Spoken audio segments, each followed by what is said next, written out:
Hello everyone, in this video, I will show you how to download and log into VoiceWave.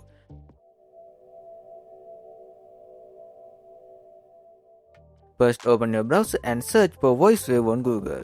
Then open the official website, download the app and install it on your computer.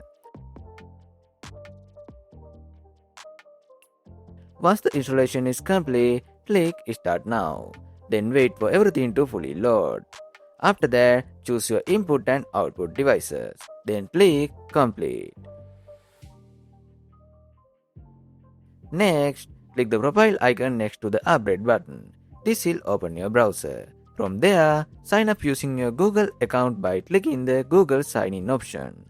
Then select your Gmail account and continue.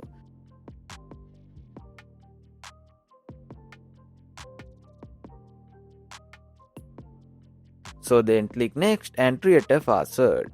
After that, your profile will be created successfully. So then allow the required access and minimize the browser.